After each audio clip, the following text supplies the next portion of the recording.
Hey, what is up, guys? This is Brett here from brettdev.com and welcome back to the channel. Now, every single year, thousands and thousands of people relocate to countries like Thailand, and every single year, thousands of people end up having to go back home, back to their home country because they are broke. It is an ever-ending revolving door. Now, in this video, what I'm going to try to do is break down 3 of the main reasons why I see people going broke out here and kind of give you some advice on what you can do to avoid that situation yourself. So the first big obvious reason is the lifestyle out here in Thailand. And that lifestyle, when I say lifestyle, I'm talking about booze, partying, women, all the good fun stuff that attracts a lot of people to Thailand in the first place. Okay.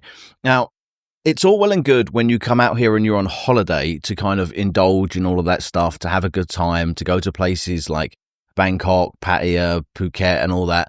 But if you're looking to live in Thailand long term, then that simply is not sustainable. And so many people move out here because they love that part of Thailand. They love that aspect of it and they want to just kind of indulge in it forever.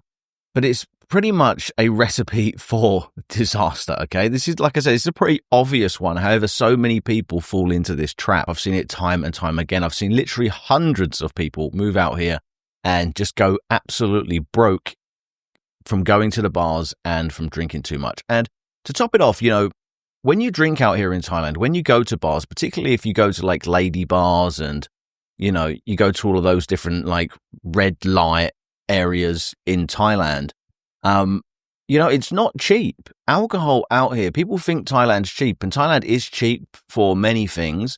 But if you're a drinker, if you're drinking, alcohol here can cost almost the same price that it costs back in the West. Okay. So if you wouldn't go out every night of the week back in the West and blow all of your money, you know, in the local pub or in the local nightclub, then doing it out here is absolutely crazy. But I think what tends to happen is people have a lot of they save a lot of money in a lot of other areas. And then they kind of think, well, I've got this extra money. I'm going to go out and I'm going to enjoy myself. But like I said, it's just a downhill spiral from there. Now, there are places that you can go out in Thailand and you can drink and have a good time. I stopped drinking in like those lady bar areas years ago. Very rarely will I frequent them anymore, only if I go to see a friend who owns a bar or something like that. Because at the end of the day, the way these bars operate and the way they work is, firstly, the drinks are overpriced. Okay. You're going to be paying like $7, $8 for a small beer. Okay. Next, these bars are set up and designed for people who want to sit and chat to women, right? And who want to have a good time with women. So as soon as you go in there, these girls are going to ask you to buy them drinks. And these drinks are around about 200 baht. So you're talking like $6, $7. And then they're going to want one for their friend. And then somebody else is going to want one. By the end of the night, you've spent like $50, $100. And you can get through that in just like a couple of hours, okay? And that's not even drinks yourself. That's drinks for other people. And if you want to go to these establishments and you don't want to buy other people drinks, I see a lot of guys do this as well. They'll go in there and they'll say, I'm not buying a lady drinks, I'm just buying them for myself. It kind of defeats the purpose, because the whole vibe of these lady bars, we'll call them lady bars, is the interaction between the females and the customers and all of that stuff. If you don't want to do that, if you don't want to partake in it, then what I would suggest you do, if you're going to come to Thailand and you're going to drink, then to go to other bars. So there are other places you can drink in Thailand where you can meet like older people, retired people. You know, a lot of people that live here long term, they tend to like get wives, they get married. So, you know, that whole appeal of the lady bars kind of like diminishes, right? So they'll find other places that they can sit and have a chat. And the drinks in these sort of establishments are much cheaper. A lot of the socializing, not just amongst expats and foreigners, but amongst the Thais, it's all centered around alcohol. You know, the Thais will sit and drink together. The foreigners sit and drink together. But, you know, if you want to stay here long term, you know, what's going to end up happening is you're going to waste time, not only time in the bar, but being hungover. You're going to waste energy, right? And that's just going to translate to every other aspect and every other area of your life. If you're trying to build an online business, but you're going out and you're drinking every few days or a couple of times a week, you don't realize it, but slowly what will start to happen is your whole energy levels, everything will just kind of slump, right? And you won't be productive. You won't be getting stuff done that you need to get done.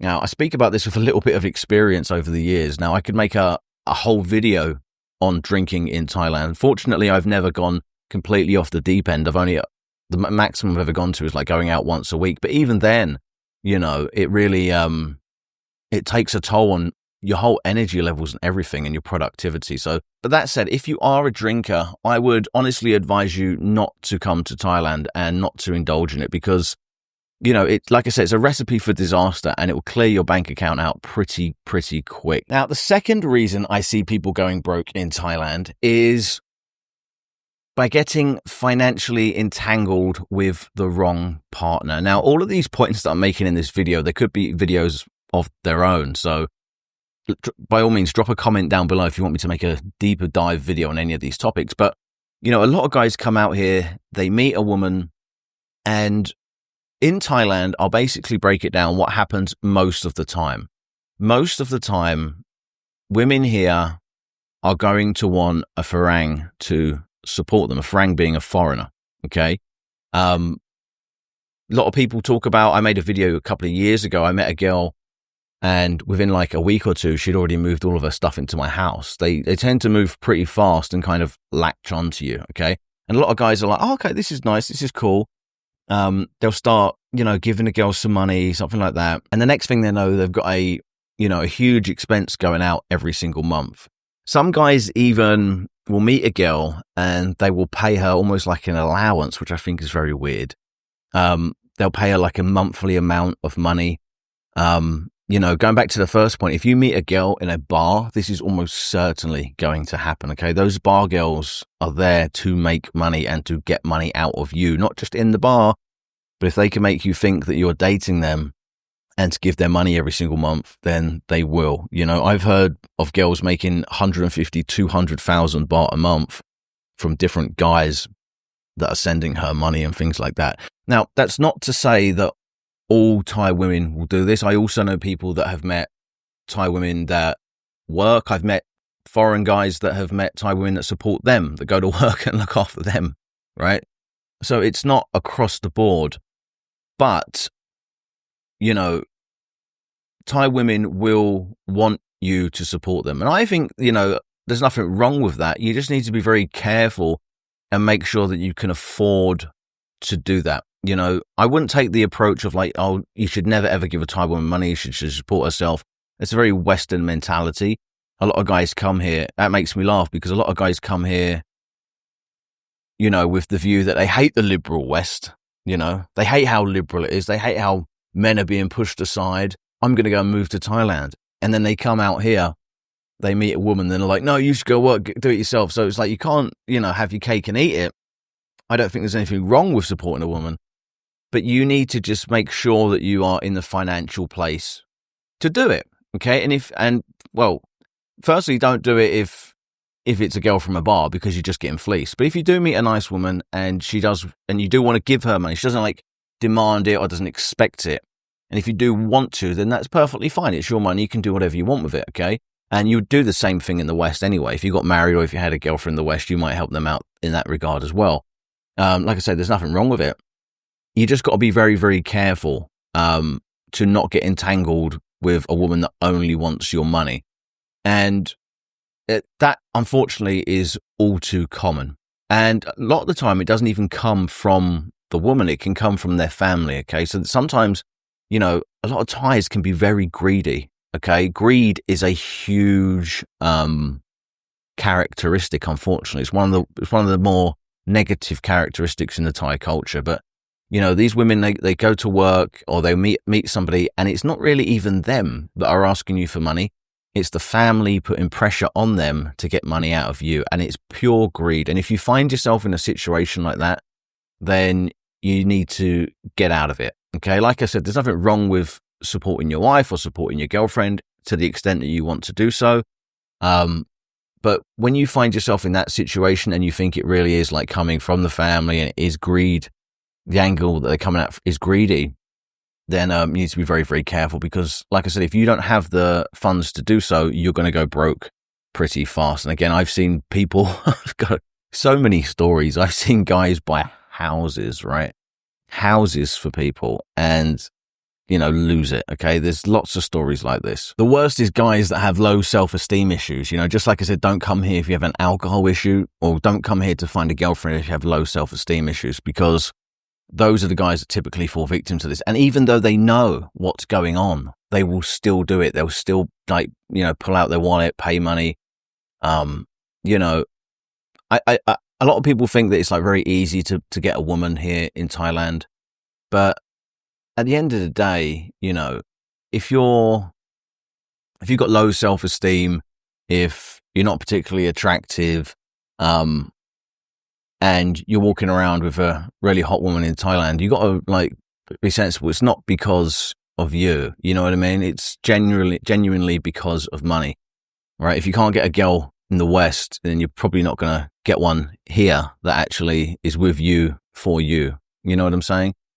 So just, use some common sense and, be careful with your money when it comes to women. Now, the third reason I see people going broke out here in Thailand is, and I feel like a broken record saying this because I say it a lot in my other videos, but it's not having a backup plan or a fallback plan when it comes to earning an income. Okay, now that backup plan could be investing, it could be whatever you want it to be, but you must have a backup plan, because at the end of the day, if you lose your online job out here in Thailand, if your savings run out, you can't go and get a job. You could go and get hired by a corporate company in Bangkok or something like that, but it'd be a lot harder to do. You got to remember, there's a lot of demand and very limited supply for, English corporate jobs, English speakers for corporate jobs who don't speak Thai probably, in the city of Bangkok, right? Plus you'd have to be skilled and all that stuff. So you can't just walk into a job. It's not like your home country. You also can't sign on to the dole, right? There's no social welfare. So if you're skint and you're on your arse, you can't go and sign on to the dole and get paid money until you find a job, right? Therefore, I see a lot of people come here and they think they have it made. They're like, I've got my remote job. My business is going good. I've got my clients. All this stuff's coming in. And that's all they're focused on. But in Thailand, if you want to live not just Thailand, I'm guessing, but in other foreign countries, if you want to live in a foreign country, you have to always be thinking one step ahead. Okay. You need to always be planning for what happens if this goes south. Can I jump into the next thing? Do I have a fallback in place? And you have to consistently think like that, which you might think, oh God, that seems stressful. That seems hard. Not really. I mean, I think it's a good skill to have, and it's a good way of thinking and planning. It's almost like moving to Thailand does make you responsible. Okay. You have to save, you have to plan, you have to be one step ahead, and that will prevent you from falling down should anything go wrong in the present time. Right. I know for myself, when I used to live in the UK, I never really saved any money. And I know lots of people who don't save any money. Most people in the West don't save any money. They get their paycheck, they spend it if they have excess cash. They're like, I'm going to buy an iPhone, I'm going to buy this, I'm going to buy that. Because they can always they have their job and they think, if I lose my job, I'll get another job. Even if I can't get another job, I'll sign on, that sort of thing. But out here, you can't do that. So you have to become responsible with your money, with your business, with your income streams. And I consider that to be a good thing. It certainly changed me when I first moved here. I mean, I moved here when I was 27. It's 10 years ago now. And I was never a saver. I didn't really have much money to save, but I guess I could have saved some money. However, I never did. But I see people coming out here and they still don't save money, right? And they're always stressed. They're always like, oh man, I've got to get a new client. And, shit's always going wrong for them. So, not only should you have a backup plan, but you definitely need to be more responsible. The thing about Thailand is it's so free, right? You're not wrapped in bubble wrap here. Okay. It can be a bit dangerous. There's no regulation and all that stuff. And people move here because they like that, because they don't like living in a nanny state, right? Which is what the Western countries are. They're like nanny states where the government takes care of everything. They, tell you what you should do, what you shouldn't do. And people hate that. They feel oppressed. They feel like, they don't want to be living in a nanny state, right? So they come here where it's free. But with that freedom comes responsibility.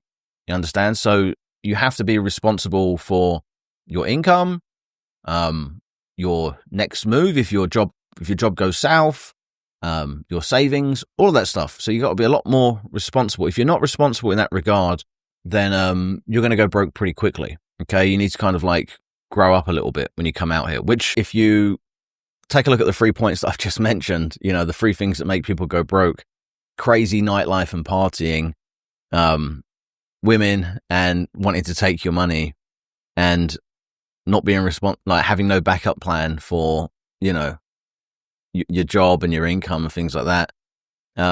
If you dive into all of those 3, they're all very irresponsible things to be doing, irresponsible behaviors, right? So it's almost like Thailand for a lot of people. It's like walking a tightrope, right? Because like those big 3 things are huge, and if all 3 get you, you're going to be fucked really fast. I guess this is why we see people kind of turn and burn or come here and then crash out really quick, right? It really is a test of your mental resolve and, you know, your ability to kind of be disciplined, if that makes sense. So yeah, those are the 3 big reasons I see people going broke in Thailand. Like I said, alcohol, nightlife and stuff like that, women, and just not having a fallback plan for their income, because there is no safety net out here in Thailand. Like I said, I can make a video on each of these topics going a lot deeper, which I might do. Let me know in the comments.